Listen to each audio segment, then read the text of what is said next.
ကိုကုမ္ပဏီရဲ့ product တွေက expiry နဲ့ manage လုပ်ရမယ် law တွေနဲ့ manage လုပ်ရမယ် product တွေဖြစ်နေရဆိုလို့ရှိရင် Odoo ထဲမှာ law and serial management ဘယ်လိုလုပ်ကြမလဲပေါ့နော် Odoo ထဲမှာ law and expiry ကိုဘယ်လိုမျိုး manage လုပ်လို့ရလဲဆိုတဲ့အပိုင်းနဲ့ပတ်သက်ပြီးတော့ ယူအားရှင်းပြပေးသွားပါမယ်ရှင်အားလုံးပဲမင်္ဂလာပါ Odoo with you မှာပြန်လည်ကြိုဆိုပါရစေအဲ့တော့ဒီမိုလေးကိုကြည့်လိုက်ရအောင်နော်Odoo တွေမဝင်ခင် product ကိုဘယ်လိုမျိုးအရင်ဆုံး setup လုပ်ရမလဲပေါ့နော် master data အဓိကအရေးကြီးတယ် product master data ကိုဘယ်လိုမျိုးပြင်ထားရမလဲပေါ့နော်ဘယ်လိုမျိုး setup လုပ်ထားရမလဲဆိုတဲ့ပိုင်းနဲ့ပတ်သက်ပြီးတော့အရင်ပြပေးမယ်ပေါ့နော်အဲ့တော့ inventory ထဲဝင်လိုက်မယ်ဝင်လိုက်ပြီးတော့ယူတဲ့ product ပေါ့နော်ကိုဝယ်မဲ့ product ကိုတစ်ချက်ပြပေးမယ်ပေါ့နော်ယူထားပါတော့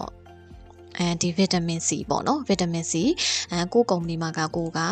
ဆေးကုမ္ပဏီပဲဆိုပါဆိုပေါ့နော်ကိုကဆေးပစ္စည်းတွေရောင်းတယ်ဆေးပစ္စည်းတွေရောင်းတာဖြစ်တဲ့အတွက် expiry တွေက manage လုပ်ကိုလုပ်ရမယ်ပေါ့နော်ကိုပစ္စည်းတွေက expiry နီးနေပြီလားဒါဆိုရင် expiry ကလိုကိုလိုတယ်ပေါ့နော်အဲ့တော့ဒါဆိုရင်ဒါ vitamin C ပဲဆိုပါဆိုပေါ့နော်အဲ့ဒါကိုမာယူက buy law ပေါ့နော်သူက law တွေနဲ့လာတာဖြစ်တဲ့အတွက် track inventory ကတော့ buy law ဖြစ်ကြမယ်ဒီ valuation by log serial number က log serial number like valuation တွက်ချင်တယ်ဆိုလို့ရှိရင်တော့ဒါလေးကို on ခဲ့ပေးလို့ရတယ်ပေါ့နော်ဒါဆိုရင်ကိုကုမ္ပဏီမှာက log like valuation တွက်ချင်တယ်ဆိုရင်တော့ဒါကို on ခဲ့ပေးလို့ရတယ် log like မလို့ဘူး5 phone နဲ့ပဲသွားမယ်ဆိုရင်တော့မ on လဲရတယ်ပေါ့နော်အဲ့တော့ဒီဟာကတော့ယူမ on ပြတော့ပေါ့နော်အဲ့တော့နောက်ပြီးရင်ဘာဆက်လုပ်ရမလဲဆိုတော့ဒီ inventory ထဲမှာဆိုလို့ရှိရင်ဒီ expiry date ဆိုတာလေးကို on ပေးရမယ်ဒါမှပစ္စည်းတွေဝယ်တဲ့အချိန်မှာဝင်လာတဲ့အချိန်မှာ expiry ကို manage လုပ်လို့ရမှာပေါ့နော်အဲ့တော့ expiry date ဆိုတာလေးကို on ပေးလိုက်မယ် on ပေးလိုက်ရင် system ကဘယ်လိုကြလဲဆိုတော့ဒီလိုမျိုးလေးတွေကြပေးတယ်ဒါဆိုလို့ရှိရင်တော့ပထမအောင်ဆုံးဒီ expiry date ပေါ့နော် expiry date ကဘယ်လိုမျိုးဆိုလို့ကျန်တာလဲဆိုတော့ဒီပစ္စည်းတွေဝယ်တယ်ပေါ့နော်ဝယ်တယ်ဆိုလို့ရှိရင်ဒီပစ္စည်းကအမြဲတမ်းကိုကဝယ်နေကြ expiry ကတော့ supplier ဘက်က2နှစ်ပေးတယ်3နှစ်ပေးတယ်ဒါဒီလိုမျိုးပေါ့နော်ဒီလိုမျိုးကိုကသိတယ်ဆိုလို့ရှိရင်လည်းကြိုထည့်ထားလို့ရတယ်ဒါမှမဟုတ်မသိဘူးလာတာကပုံစံမျိုးစုံလာတယ်ပေါ့နော်ဒါဆိုလို့ရှိရင်လည်းပစ္စည်းဝင်တဲ့အချိန်မှာပဲ expiry date ကိုထည့်လိုက်လေရတယ်ဒါစစ်စံနေနဲ့2မျိုးသွားလို့ရတာပေါ့နော်ကိုကပုံမှန်ဒီ expiry တွေကပုံမှန်ဒီပစ္စည်းတွေကပေါ့နော် expiry ဒီလောက်တော့ပေးတယ်ဆိုတာကိုကပုံမှန်သိတယ်ဆိုလို့ရှိရင်ဒီမှာထည့်ခဲ့လို့ရတယ်ပေါ့နော် sample နေနဲ့ဒီ vitamin C ဆိုလို့ရှိရင်ယူတော့ဒါ2နှစ်ရတယ်ပဲဆိုပါဆိုပေါ့နော်ဒါဆိုလို့ရှိရင်တော့သူက day နဲ့တော့ထည့်ပေးရမှာ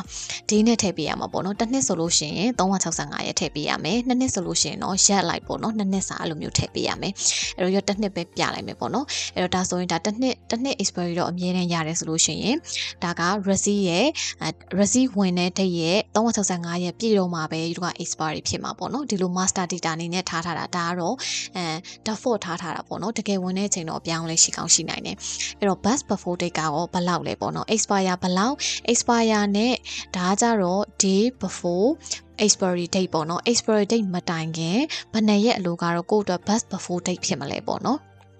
ရက်100လားဒါမှမဟုတ်3လအလိုလားပေါ့နော်ရက်90လားဒါဆိုကိုယ့်ရဲ့ bus before date ပေါ့ removal date ကကြတော့ expiry date မတိုင်ခင်ဘယ်လောက်ဆိုလို့ရှိရင်တော့ remove လုပ်လိုက်တော့မှာလဲပေါ့နော် removal လုပ်လိုက်တော့မှာလဲတချို့ကြတော့စားတောက်ကုန်ပစ္စည်းတွေဆိုလို့ရှိရင် expiry date မတိုင်ခင်2ရက်လို့3ရက်လို့ဆိုတာလုံးဝ remove လုပ်ရတော့မှာပေါ့နော်ရောင်းလို့မရတော့ဘူးတို့ဘာလို့အဲ့လိုမျိုးရှိတယ်ကိုယ့်ရဲ့ business ကအဲ့လိုမျိုးရှိရဲဆိုလို့ရှိရင် expiry date မတိုင်ခင်ဘယ်လောက်ရက်ဆိုလို့ရှိရင်တော့ remove လုပ်ကိုလုပ်ရတော့မှာလဲပေါ့နော်ကိုက remove လုပ်ရတော့မှာလဲပေါ့ဘယ်နှစ်ရက်လဲပေါ့နော်10ရက်လားပြီးရင် alert date ကကြတော့ expire date မတိုင်ခင်ကိုဘယ်တော့လောက် alert ပေးစေချင်လဲပေါ့တချို့ကြတော့3လလောက်အလိုဆိုလို့ရှင်ဒါ expire alert ပေးပြီဆိုရင်ဒါ3လအတွင်းကိုက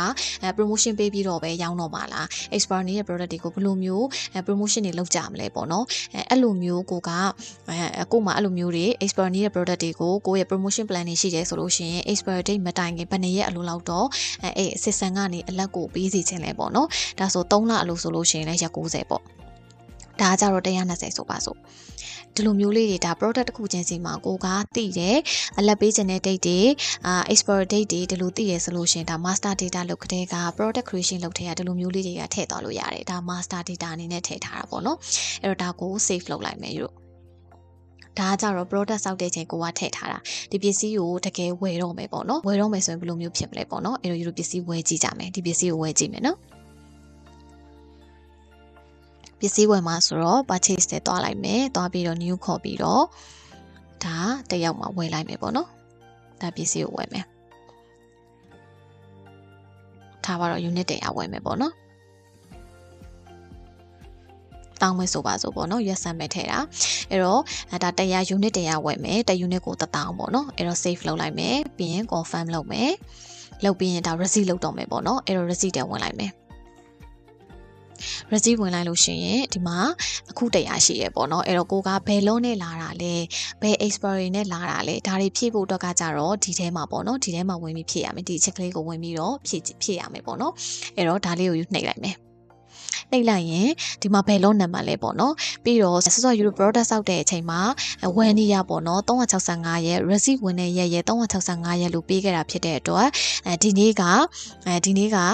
30ပေါ့နော်9လပိုင်း30ဖြစ်တယ်အဲ့တော့365ရက်ပေါင်းတော့သူကနောက်နှစ်ပေါ့နော်နောက်နှစ်2029 9လပိုင်း30ဆိုပြီးတော့စစ်ဆန်ကအော်တိုကြပေးတယ်ဒါကကြတော့ကိုဖြည့်ထားတာဖြစ်တဲ့အတွက်စစ်ဆန်ကအော်တိုကြပေးတာတကယ် receipt လုပ်တဲ့အချိန်မှာဒီဟာမဟုတ်ဘူး2နှစ်စာလောက်ရတယ်ဆိုလို့ရှိရင်လည်းကိုဘယ်တော့ကုန်ပါလဲပေါ့နော်ကုန်မဲ့ဟာကိုထည့်ခဲ့လို့ရတယ်ဒါကြတော့ကိုတကယ်ပစ္စည်းဝင်တဲ့အချိန်ကြတော့မှတကယ် expiry date ကိုပြန်ဖြည့်ရတာပေါ့နော်အဲ့လိုမျိုးမဟုတ်ဘူးတကယ်အမြဲတမ်းပဲတစ်နှစ်ရှိတယ်ဆိုလို့ရှိရင်လည်းစစ်ဆန်ကကိုထည့်ခဲ့တဲ့ဟာကိုဒီမှာလာပြပေးတာပေါ့နော်အဲ့လိုထည့်ခဲ့တာဖြစ်တဲ့အတွက်ယူပြပေးတာလေးကိုပြောချင်တာပါအဲ့တော့ဒီမှာဘယ် lot number နဲ့လာလဲပေါ့နော် lot number ထည့်မယ်ဒါ expiry date တွေပြန်ပြင်မယ်ဆိုပြန်ပြင်လို့ရတယ်ဒါကြတော့ကိုပစ္စည်းဝင်မဲ့နေရပေါ့နော်ပြင် unit က100လား100လုံးကပဲဒီ expiry date ဒီ lot number နဲ့လာတာလားဒါမှမဟုတ်ဘူးunit 20လောက်ကတော့expiry date တစ်မျိုး lot တစ်မျိုး unit 80လောက်ကတော့ expiry date တစ်မျိုး lot တစ်မျိုးဒီလိုမျိုးလေးလက်ခံလို့ရတယ်ပေါ့နော်ရွက်အဲ့လို lot မတူ expire မတူတာလေးလက်ခံပြမယ်အဲ့တော့အလုံး100မှားလိုက်ပြင်မယ် supplier ကကိုအလုံး30ရတော့ဒီ expiry ဒီ lot နဲ့လာတာပေါ့နော်အလုံး80ကကြတော့နောက်တစ်မျိုးနဲ့လာတယ်ဆိုရင် add line နဲ့ euro မတူတဲ့ lot ကိုဒီမှာလာထည့်မယ်ပြီးရင်သူ့ရဲ့ expiry ကဘယ်လောက်လဲပေါ့နော် expiry ကပိုဝေးတာလားပိုနီးတာလားဒါ expiry date တွေပြန်ထည့်မယ်သူ့ရဲ့ expiry date မှန်ကိုထည့်မယ်ထည့်ပြီးတော့ဒီမှာအလုံး80ဆိုလို့ရှိရင်80ပေါ့နော်ဒါကိုကအလုံး100အောင်မှာ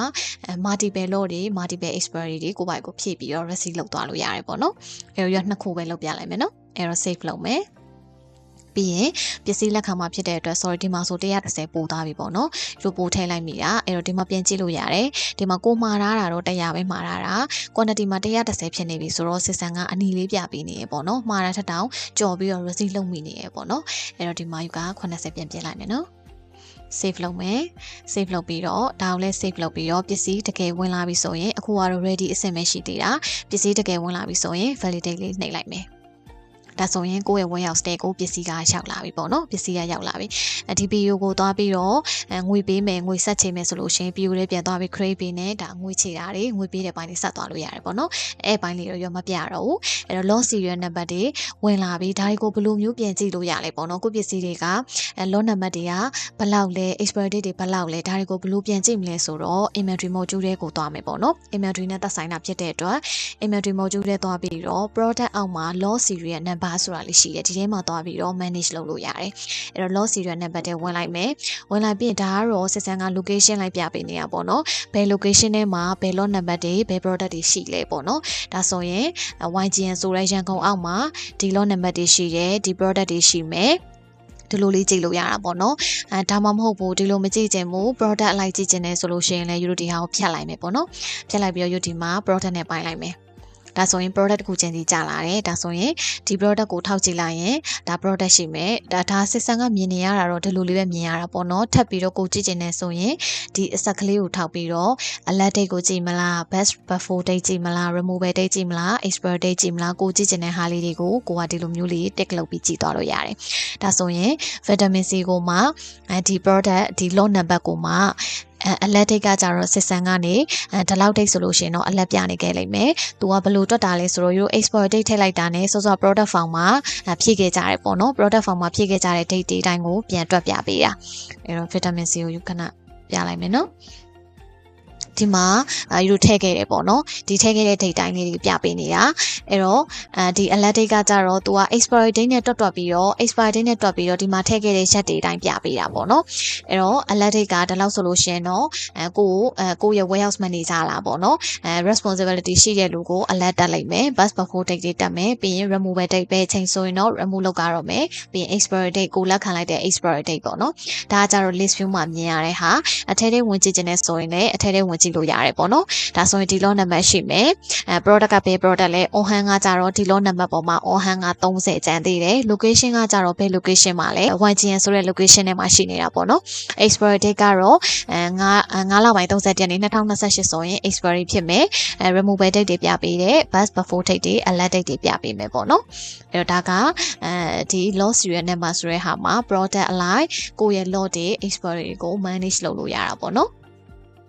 ဒါကြတော့